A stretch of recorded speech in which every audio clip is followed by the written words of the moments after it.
Picture this: you're scrolling through your feed at 2 a.m. Your thumb moves mechanically, hypnotically. A woman screams at her child for content. A man humiliates himself for laughs. A teenager destroys property for views. Your finger pauses, but only for a moment. Then you scroll again and again. You're not just watching the collapse of human dignity. You're participating in it. You're applauding it. You're feeding the machine that turns shame into profit and degradation into entertainment. Welcome to the Filth Machine.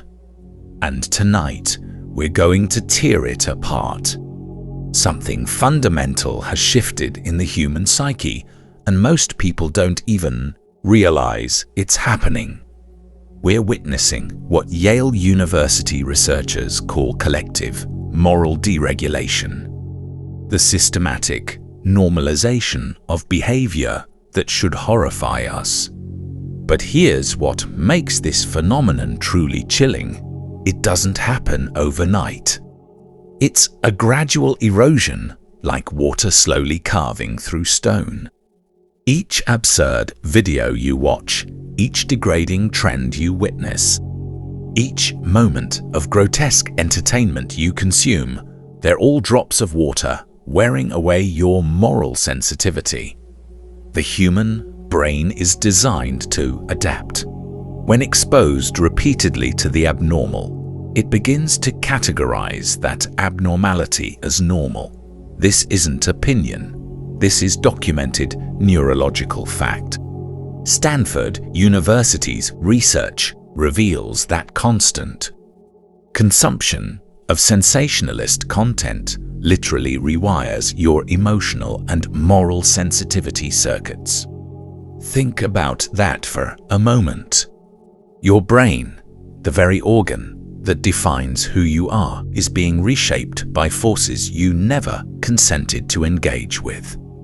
We are all unwilling actors in a theater where the script has been written by algorithms. And the only rule is that dignity must die for engagement to live. Consider the modern performer, someone who broadcasts their breakdown for strangers, who turns their trauma into content, who monetizes their own humiliation. They believe they're entrepreneurs.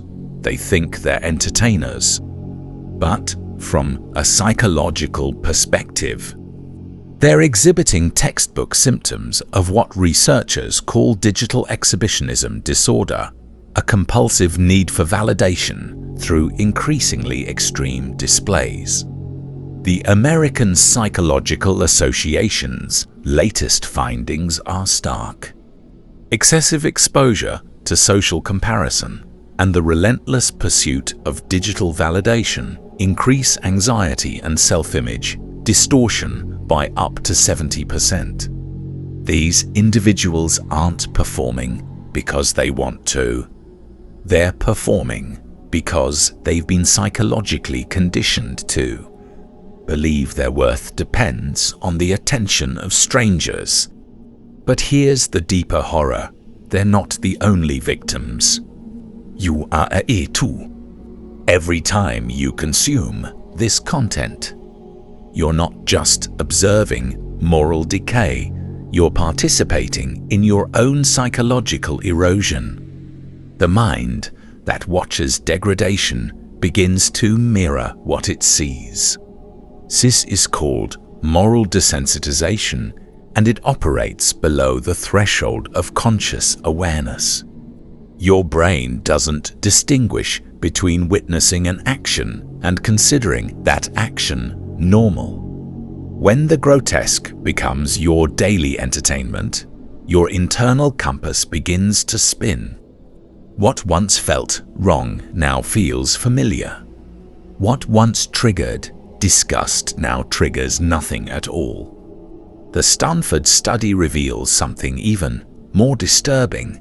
You don't need to participate in degrading behavior to be affected by it. Simply witnessing it repeatedly is enough to alter your moral baseline.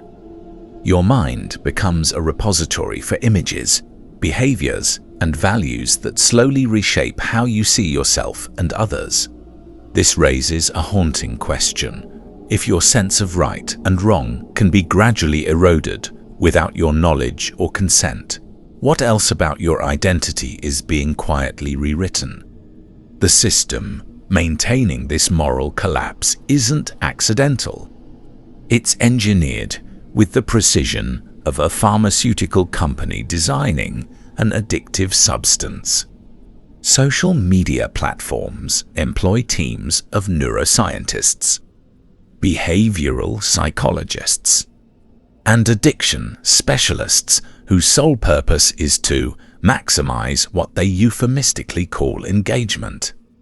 But engagement is simply a sanitized word for psychological dependency. The mechanism they use is intermittent reinforcement, the same principle that makes gambling addictive. You scroll, never knowing what you'll find next: a shocking video, a piece of gossip, someone's public humiliation. That unpredictability triggers dopamine release, creating a neurochemical reward cycle that functions identically to substance addiction. Research published in Behavioral Addictions demonstrates that this constant digital stimulation acts as a mild psychoactive drug. Your brain begins to require increasingly extreme content to generate the same neurochemical response. Normal, healthy stimulation no longer suffices. You need the bizarre, the shocking, the degrading.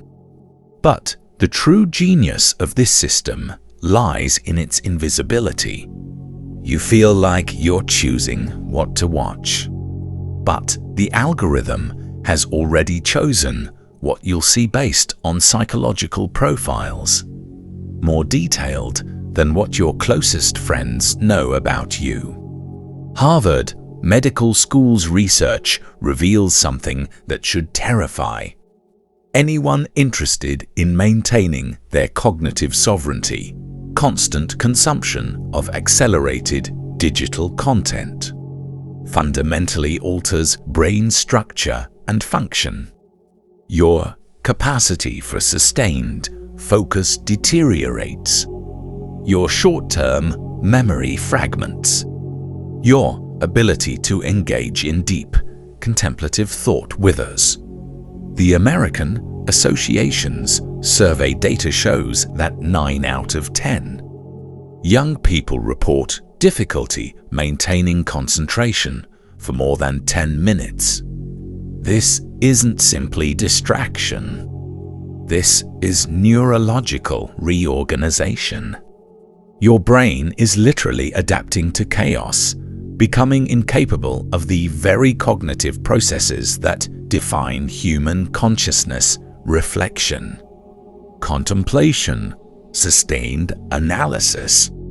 Meanwhile, continuous exposure to social comparison generates what psychologists term chronic inadequacy syndrome, a persistent feeling that your life, your achievements, your very existence is somehow insufficient compared to the curated lives you witness online. You're being systematically trained to feel empty, distracted, and emotionally dependent on external validation. This isn't happening by accident.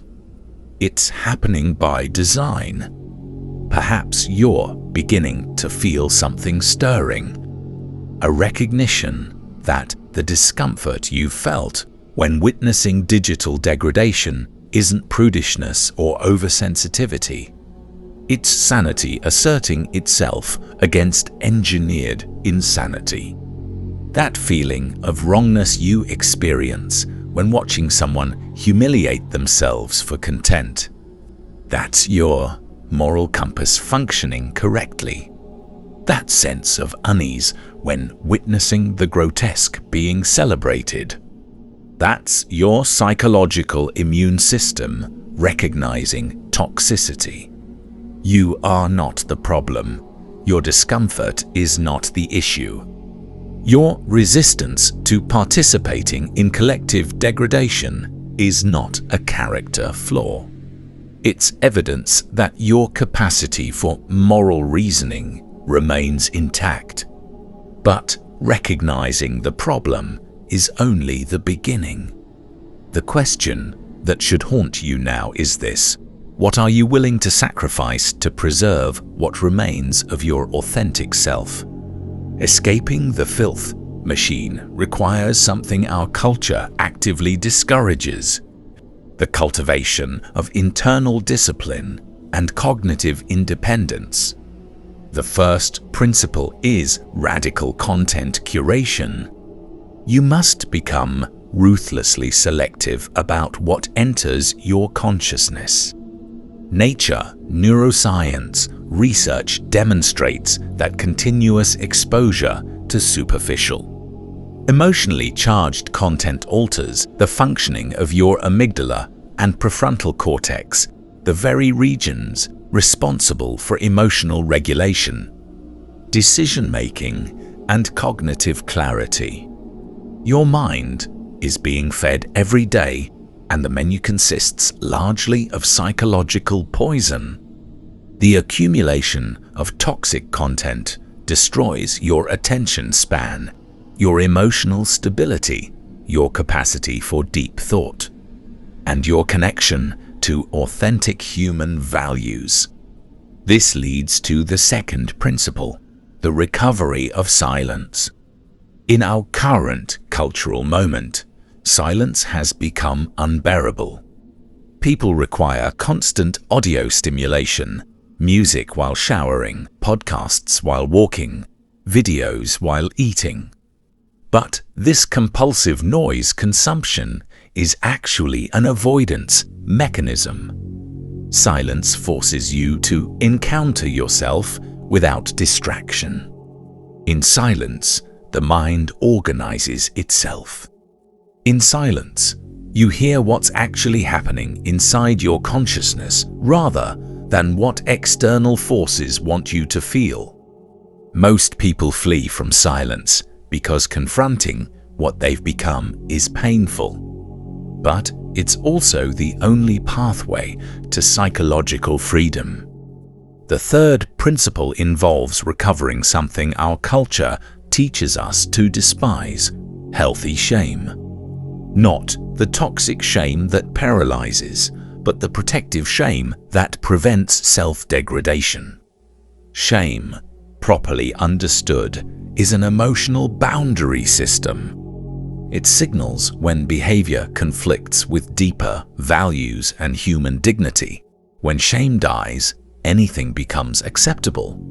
Psychologist Jonathan Haidt's research reveals that shame functions as an essential tool of social cohesion and self-respect. Without it, both societies and individuals lose their moral anchoring. The fourth principle requires transforming your value system. If you currently find entertainment in vulgarity, if you applaud the grotesque as harmless fun, if you consume degradation as mere content, you will continue to be shaped by these forces. This doesn't require becoming a philosopher, but it does require developing the capacity for critical evaluation. You must relearn how to distinguish between what has genuine worth and what merely generates stimulation.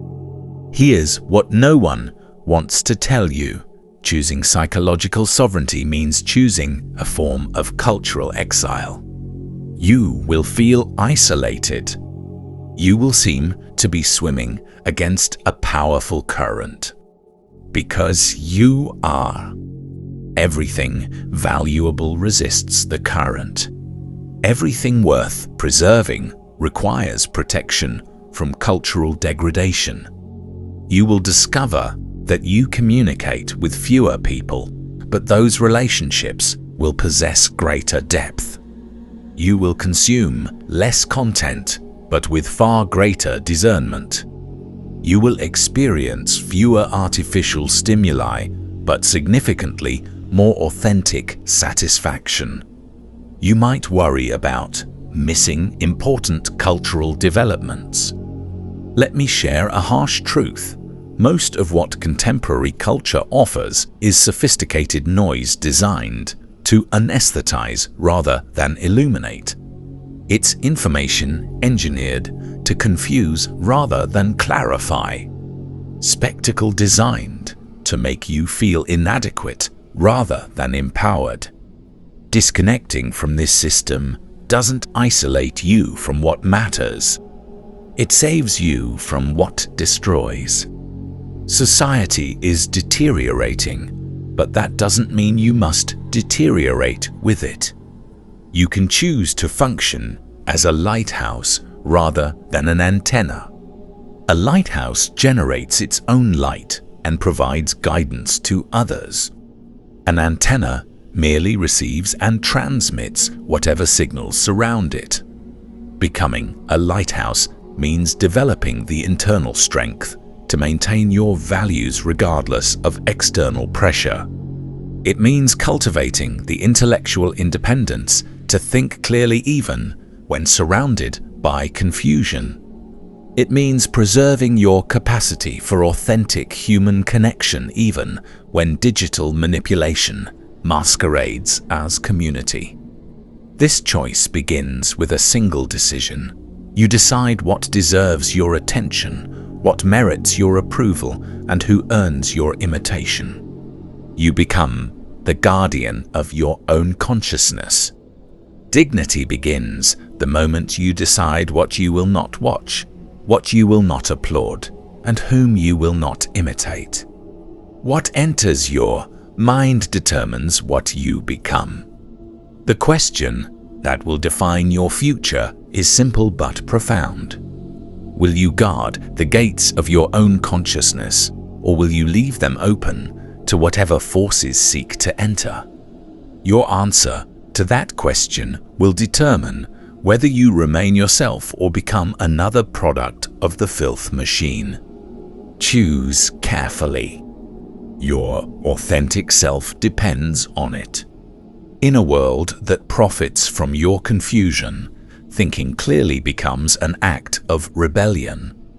In a culture that celebrates degradation, maintaining dignity becomes revolutionary. In a system designed to fragment your attention, choosing depth becomes your most powerful form of resistance. The machine will continue to run. The content will continue to degrade. The spectacle will continue to unfold. But you can choose to step outside the theater, turn off the noise, and remember what it means to be genuinely human. That choice is available to you right now. The only question is whether you have the courage to make it.